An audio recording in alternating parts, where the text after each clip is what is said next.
Two of Asia's most dangerous volcanoes are threatening catastrophic eruptions at the same time. In the Philippines, tens of thousands are fleeing their homes as the Mayon Volcano oozes lava and trembles with hundreds of daily earthquakes. And nearly 2,000 miles away in Indonesia, a different volcano has just exploded with such violence it has triggered tsunami warnings and grounded all air travel. The situation across the region is unstable and rapidly deteriorating. Before we chart the institutional failures and ignored warnings that placed millions in the path of this dual threat, we need to know your story. Have you ever lived through an emergency alert for a flood, a fire, or a storm? Tell us what that felt like in the comments below.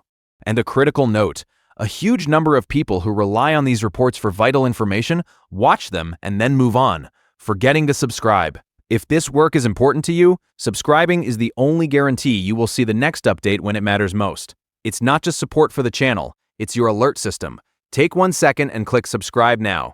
Let's begin. The numbers coming out of the Philippines are staggering. The Philippine Institute of Volcanology and Seismology, or PHIVOLCS, has raised the alert level for Mayon to level 3, indicating a high level of unrest and the potential for a hazardous eruption within weeks, or even days. Over the last 72 hours, they have recorded more than 300 volcanic earthquakes and 260 rockfall events. Plumes of sulfur dioxide gas are billowing from the crater at a rate of over 1,200 metric tons per day, a clear sign of magma rising closer to the surface. A river of incandescent lava is now creeping more than 2.5 kilometers down the volcano's southern gullies, a visible slow-motion disaster. In response, authorities have been forced to evacuate more than 18,000 people from the 6-kilometer radius permanent danger zone. They are housed in 26 temporary shelters, their lives on hold. Simultaneously, the crisis at Indonesia's Mount Ruang is reaching a terrifying climax.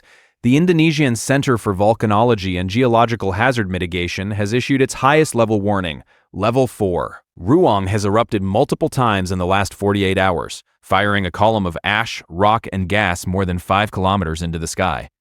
That is higher than the cruising altitude of most commercial aircraft. All 11,000 residents of Ruang and the neighboring island of Tagulandang have been ordered to evacuate. Officials fear the volcano's flank could collapse into the sea, a phenomenon that could trigger a localized tsunami up to 25 meters high, just as it did in 1871. The main international airport in Manado has been closed, stranding thousands and severing a critical link for aid and transport. Two explosive events unfolding in parallel, stretching emergency resources and geological experts to their absolute limit. But here is the detail that tells the real story. The danger at Mayon is not just an act of nature. It is a crisis manufactured over decades of negligence and desperation. The 6-kilometer permanent danger zone was established by the government years ago. It is by law an area where no one is supposed to live. It is a kill zone. Yet, as of the last census, more than 50,000 people were estimated to have homes, farms, and schools inside this legally uninhabitable area.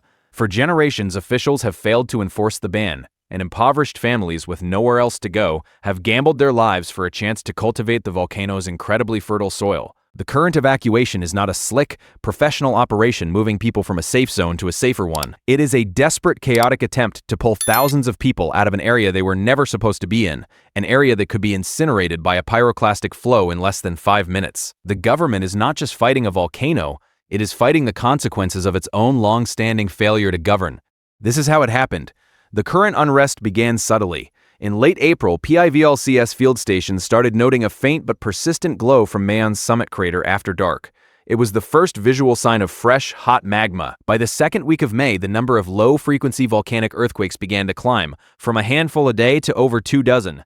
These are not tectonic quakes, they are the seismic signatures of magma forcing its way through rock, breaking it from within. By May 28th, the sulfur dioxide emissions, a key indicator of pressure building in the volcanic system, had doubled from their baseline levels. The volcano was breathing more heavily. On June 5th, the agency raised the alert to level 2, citing increasing unrest. On June 8th, with rockfalls growing more frequent and a visible lava dome swelling in the crater, the alert was elevated to level 3.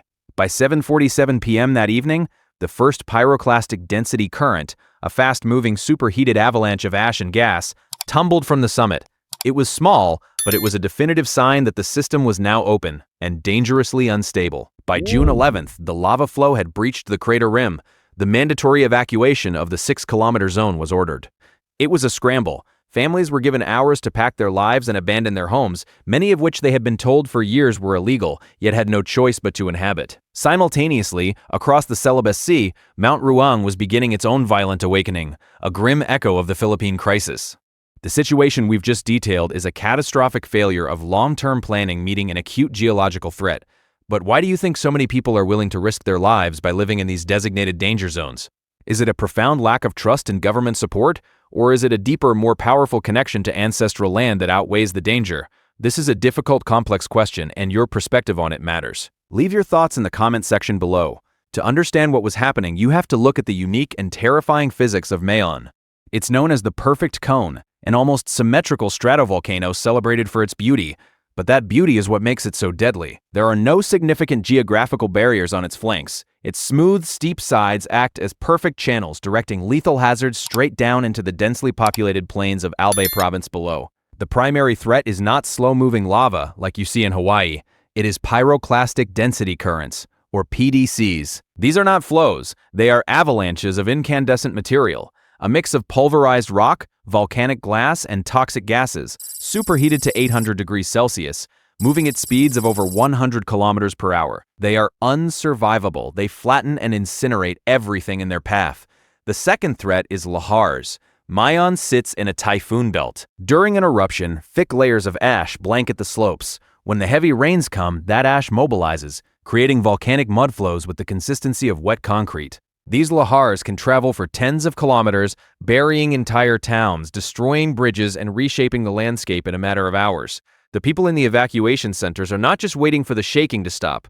They are waiting to see if a pyroclastic flow will erase their village or if a future lahar will bury their farmland under a sea of volcanic mud. The cone's perfection is a promise of symmetrical destruction. And while this unfolds, the crisis at Ruang in Indonesia presents a different, but equally grave, geological nightmare. Ruang is a small island volcano. Its danger comes from its placement in the ocean. The current explosive eruptions are blasting material straight up, threatening aviation for thousands of square miles. But the greater fear is a flank collapse. The volcano's structure has been weakened by repeated eruptions. If a large section of the island were to give way and slide into the sea, it would displace a massive volume of water, creating a devastating tsunami. This isn't speculation, it is historical fact. In 1871, a similar event at Ruang generated waves that destroyed a village on a nearby island, killing 400 people. Indonesian authorities are now not only managing a massive ash plume and evacuating 11,000 people, they are also running tsunami models in real time, trying to predict where the wave would hit if the mountain falls apart. It's a compound disaster, an eruption, and a potential tsunami in one. Here is what was happening on the ground in the shadow of Mayon. Maria Reyes, a 45-year-old farmer, had lived her entire life in a small barangay less than 5 kilometers from the summit. Her family has farmed the same plot of land for 3 generations. When the evacuation order came, she had 2 hours to decide what to take. She packed a small bag with documents, a few clothes, and photos of her parents. She had to leave her 3 goats and a dozen chickens behind. She told a local reporter, her voice breaking, "The land gives us everything, the soil is rich, but it asks for a price. We pray we have a home to return to." She is now living with her 2 children in a classroom at a local elementary school, sharing the space with 4 other families. There are over 600 people in the school, with limited access to clean water and toilets. Aid workers are reporting outbreaks of respiratory infections from the ash and poor sanitation. Children are missing school. Fathers who work as day laborers can't find work. The evacuation has saved their lives from the volcano, but it has plunged them into a new crisis of uncertainty, poverty, and disease. This is the human cost that statistics about sulfur dioxide and seismic signals cannot capture. The stories of families like the Reyes are a powerful testament to the human stakes in this unfolding disaster. This deep, on-the-ground reporting is essential to understanding the full picture. If you believe this work is vital, please take a moment to press the like button. And if you have family or friends who need to understand the scale of what's happening, share this video. Spreading awareness is the most powerful tool we have. Here is what is not making most headlines. The current panic is a direct echo of Mayon's deadliest moments in history. In 1814, the volcano produced its most violent eruption ever recorded. It was a cataclysmic event. A column of ash, tephra, and gas shot 20 kilometers into the stratosphere. Pyroclastic flows, wider and faster than any seen since, swept down every side of the volcano. The entire town of Cagsawa was buried. An estimated 1,200 people were killed, many of whom had sought refuge in the town's stone church. All that remains of Kagsawa today is that church's bell tower, sticking out of the ground, a single haunting tombstone for an entire community. It stands as a permanent monument to Mayon's destructive power. But you don't even have to go back that far. In February 1993, with no immediate warning signs of a major impending blast, Mayon suddenly exploded. A pyroclastic flow shot out of the summit and down the southeastern slope. 77 farmers who were working their fields inside the danger zone were killed instantly. They were caught completely by surprise. PI Falks at the time had not issued a strong evacuation warning because the activity seemed minor. That event serves as a brutal reminder that with Mayon, the absence of a major warning does not mean the absence of danger. It is an unpredictable and treacherous mountain, one that has killed again and again, especially targeting those who live closest to it. The current evacuation is an attempt to prevent another Kagsawa to avoid a repeat of 1993, but with thousands of people still living illegally within its reach, the risk of history repeating itself is terrifyingly high.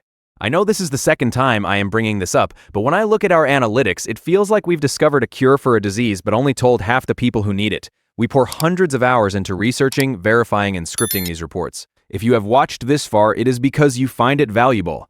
Hitting the subscribe button is your way of telling us this work matters.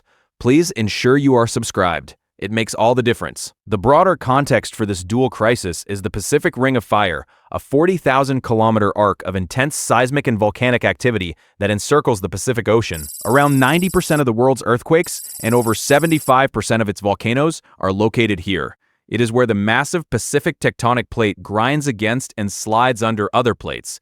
The Philippine plate, the Eurasian plate, the Indo-Australian plate. This is not a metaphor, it is a physical reality of immense geological violence. Mayon and Ruang are not isolated events. They are symptoms of this constant, grinding pressure. Mayon sits on a subduction zone, where the Philippine sea plate is diving beneath the Philippine mobile belt. Ruang is located in the Sangihe Arc, another subduction zone, where the Molucca sea plate is being squeezed between two converging arcs. These two volcanoes, though separated by a sea, are part of the same vast, interconnected system of planetary stress.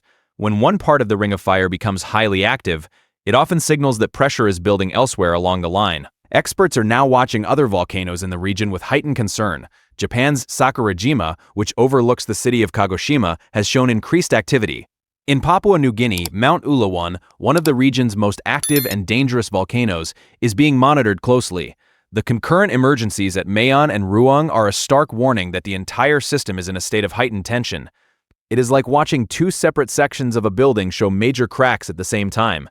The immediate fear is for those two sections, but the ultimate concern is for the integrity of the entire structure. The question for geologists is no longer if another major volcano in the region will awaken, but which one it will be and how soon. Before we conclude with the final unsettling reality of this situation, I have to ask one last time.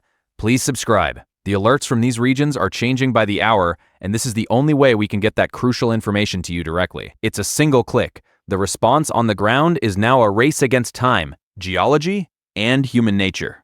In the Philippines, the military and police have set up checkpoints on all roads leading into the 6-kilometer danger zone to prevent evacuees from returning to check on their homes and livestock.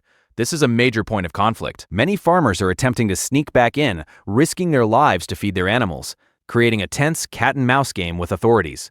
The government of Albay has declared a state of calamity to free up emergency funds, but local officials admit the resources are not enough. They are pleading for national and international assistance to manage the overcrowded shelters and provide food and medicine for what could be a months-long displacement. Meanwhile, in Indonesia, the Navy has deployed warships to ferry evacuees from Tagulandang Island to safer locations. The logistical challenge is immense, moving thousands of terrified people by sea while an ash cloud cripples air travel, and the constant threat of a tsunami hangs over the operation. It is a multi-front disaster response where every decision is life or death. The question now is not whether Mayon or Ruang will calm down tomorrow. Volcanic crises are not storms that pass. They are long, drawn-out sieges that can last for months or even years.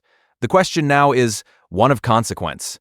For Mayon, the question is whether this event will finally force a permanent and enforced clearing of the danger zone, or if, once the immediate threat recedes, the cycle of negligence and poverty will simply draw people back to the foot of the volcano, setting the stage for the next, perhaps deadlier, eruption. For Ruang, the question is whether the island itself will survive intact, or if a catastrophic collapse will write a new and tragic chapter in the history of volcanic tsunamis. The ground beneath two nations is shaking. The sky is filled with ash, and for the tens of thousands caught in between, The only certainty is that their world may never be the same. The lava is still advancing, the alerts remain at their highest levels, and the Ring of Fire is reminding humanity that some forces of nature cannot be negotiated with, only fled from.